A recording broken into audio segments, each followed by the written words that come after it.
Okay, is David Bailey, George Bailey, Call me Thomas. Thomas Bailey. Ladies and gentlemen, we have Thomas Bailey here. There's a gentleman that I used to see passing by Morvant Angleton here. And I've discovered this guy have some serious influence and background, and he is in Morvant. He would give us the rest of the information. I don't want to reveal all the information, but Mr. Bailey, you need to give some of your background. I know we should have some time. We have till tomorrow because I know your background extensive. So I don't know if you want to go from before Morvant Angleton, if you what you did before to were you. My primary school Morvant Anglican. I was not one of those to do in the days of the college exhibition. I did not pass the college exhibition, but through the school events, I became a monitor, pupil teacher at Morvant Anglican, followed up by 2 years of college training in Port of Spain. And my teaching career ended when I left Trinidad, when I migrated to the United States in 1971. So you didn't retire then? You just migrated? Yes, I announced my resignation from the teaching service, and I moved to the United States. I got married and I moved to the United States to continue my life. Okay. I would need to endorse this part of the thing. Bailey is part of the McIntyre family. Yes. Right. My wife is a McIntyre. Right. But he's not Dodgers, so we'll get that information soon. Yeah, I used to look at Dodgers from the side of the road. In those days we didn't have any stands. Yeah. But I used to enjoy seeing Dodgers put some hurt in on some of the local teams. So understand from a lot of people now, from ex-peoples, that you are actually a part of ex-peoples. Yes, I did not. It's Morvant St. Dominic's Ex-Peoples Association. I was invited to become an active member of that organization, which was it operated through it was one of the organizations at the Morvant Community Center at the time. All right. In those days, literary and cultural organizations, part and parcel of our community in Morvant. I say our community in Morvant because even though I did not go to Morvant St. Dominic's RC School, Morvant UC School is right across, it was closer to the center than RC School anyway. Yeah, so I felt I was entitled to become a member, of ex-pupils. And that's in the late 50s, when I actually got into Morvant Ex-Pupils Association. I had a few, secretary at one point in time, assistant secretary, president at one point in time, and those were like 50s, early 60s. Yeah, okay. 60s, yeah. Yeah, it has to be late 50s. Yeah.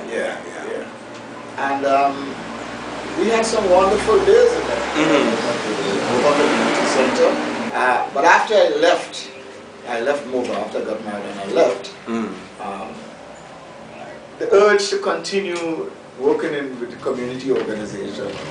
When I got into Brooklyn, and I ran into so many of my old Morvant compatriots, I got involved in the first Caribbean-run soccer league in Brooklyn. Boys High? At Boys High. Okay. Boys High, Brooklyn. Fiboro Soccer League. It was near and dear to me, of which I am still the president. I'm still the president of Fiboro Soccer League. We don't have any competitive games at this stage, but we have kids soccer program. Every summer we have a kids soccer program in Brooklyn. Yeah. Which will start as soon as I leave, as soon as I get back to New York. Oh, so okay. my involvement with the good old days at Boys High, Mm-hmm. you know, you remember most of the soccer stars. The regiment came up there once a year. In those days when the Trinidad and Tobago regiment was doing its thing here in Trinidad, Mm-hmm. they came up here. They came up to Brooklyn every year. We entertained them in an all-star game. Teams came in from Toronto, came in from Montreal, from Washington, you know, and soccer, I was involved, and I'm still involved. In terms of, so the ex-peoples now, because I know you didn't play, but I understand you said you had all these positions and stuff. Yeah, my participation was in the literary and cultural aspect of it, where the St. George West Congress of Youth Clubs, we took part every year in the cultural program, the debating competitions, and this type of stuff. Yeah.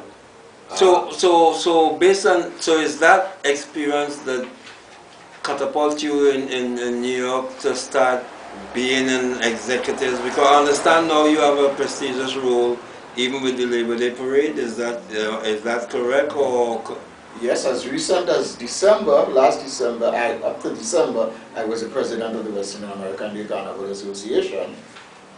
Which is the one that holds the parade? The parade on Labor Day. Labor Day Parade. And I'm a member of the board of directors of that organization.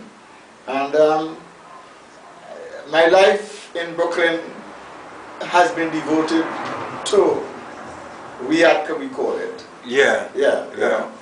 And as of now, I come here Carnival time, but again, my Carnival here is 90% of the time being devoted to preparation for Labor Day in Brooklyn.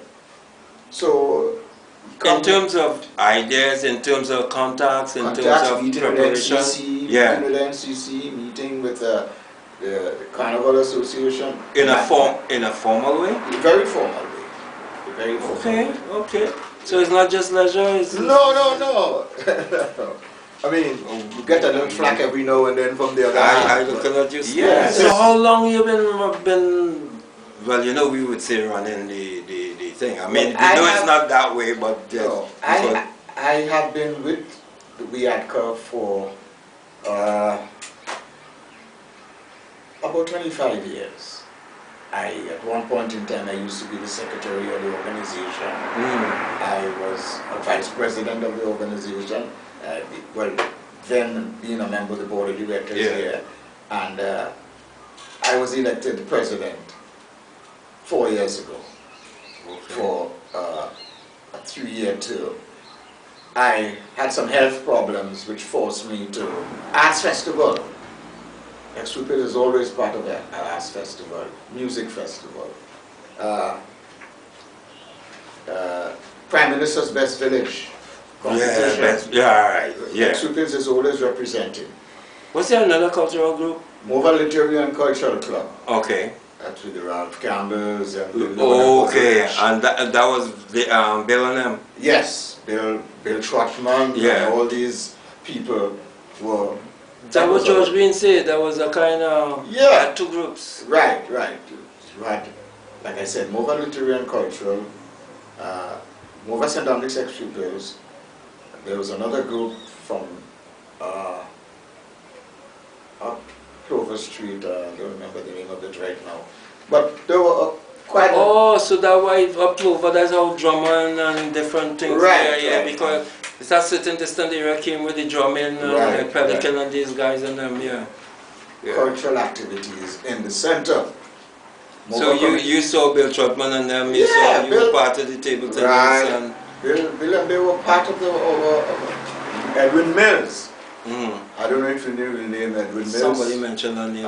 Brother of Kathleen Mills. Lived on Cipriani Street. There. Low of Cipriani. He was, or still is, in terms of art, one of the greatest artists that ever passed through Morvant. He's a current resident in Brooklyn, and he still does his thing. Okay. Yeah. So, you know, in terms of the arts and culture, that was our thing there. So you never really, Carlos was Renrick, yeah. Carlos Renrick was one of the very active members in the organization. At one time, he was our president. Yeah, because one time I think he was running the league in Morvant. Football league, yes. Yeah. He was, yeah.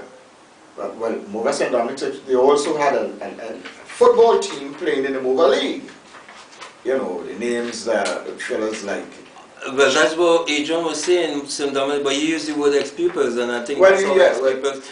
And somebody already told me that, Morvant Welch and these guys really right, told me that. Morvant Welch, right, Yeah, right. yeah, He's yeah. one of the ex-pupils Yeah. member also.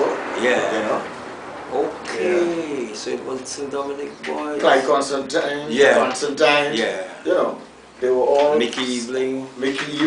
Aldwyn Samuel, Yeah. Sammy. Gregory Albert. Moving Downer, Gregory Albert. Those are all ex-pupils. You know. Well, I needed somebody from ex-pupils to call those names because... All those, Oswald Atwell. I know the name. Yeah, and those are some of the names that, you know, Morvant. But that's then you guys are the organizers. That's why when I heard your name, I was surprised because I was always taking notes. I was saying you are a real best kept secret, you know. Well, again, like I always say, my profile is pretty low, you know. Yeah, because the teacher thing was always for me the predominant. So, but when I start hearing these things, you know, and say, you know, baby. I love getting involved in community activities, and this is even up there in Brooklyn. I'm involved. You know. So then it's about time you get back involved in Morvant because Morvant seems to be very challenging now. Yeah, but again, I don't know, the effort to me, you know, not that I don't want to do it, but it takes a lot out of you, you know, and I'm not 16 anymore, yeah, right. You know. But you're only 17, so, I mean... But like I always say, whatever I can do, yeah. You know, whatever I can do, by all means, I will keep on doing. You give me some wisdom in how to move forward in this thing, because you know how to put these things together on a big scale. Yeah, I try my best, but you know, I try, I give it my best. So what do you think of over this challenge that we're dealing with? Now again, I compare Morvant with the rest of the world. And when you look at what's happening throughout the world, I look at Morvant, right? We have names like, you mentioned Mavis John Elcock, and Hugo Gittins, he's gone. These names, I forget that name. right? Yeah. These names, once you start putting them together, there's a lot we can do, but we just have to, you know, you have to focus and talk to each other. You know, let's stop the fighting. Let's talk, and we're going to get things done. There are a lot of things that I could remember. You know, I come here now and I look at the Morvant Savannah. Hey, I'm thrilled. I was able to go down there the other morning, and the machines around the Savannah, I could do my little workout on it. You know, I ever thought this thing would have happened. Yeah, but it's underutilized. Underutilized. A lot more could be done. A Sunday afternoon, we go down to the Savannah and see a game. So your proposal, may I have official proposal? Official proposal. We would love to see. Are you going to work with me and we go and try to establish this thing? You know, what we're trying to give this positive image of Morvant. I mean, whatever I can do, like I said, if the time and the opportunity presents itself, by all means, I'm willing to. I'm not an upfront person. I stay in the back and I do what I have to do. You know? Yeah. Hopefully I get it done. And then you come proud. Were you here when with the Granvin funeral or anything? Yeah, I came down and I was in time for the funeral. Well, I was up at the funeral yesterday. And every time, this is the 7th funeral I've been to since I'm here this year, right? Number 7 was yesterday and number 8 is tomorrow. You know? You know, and every time I go to one of these funerals, you know, I run into so many people. You know, I run into so many of You these still people, the same and I will sit down when I come home, and I will think about, you know, I met this person, and it comes back to me, you know, the relationship that existed when I was at Morvant and Yeah, I'm telling you. Listen, I honestly, I feel, compared to, I listened to the news yesterday and I hear children and teachers pelting bottles and stone me and one another somewhere in South or wherever. That's something back. I said, come on, what's happening in this world? Yeah. You know, we gotta do better than that. So, whoa, we gotta work on something. You were involved in a steel band program with the school? No, my brother is. Okay. This segment, I want to thank you for giving me the time. And we finally get the best kept secret in Mr. Bailey, sir.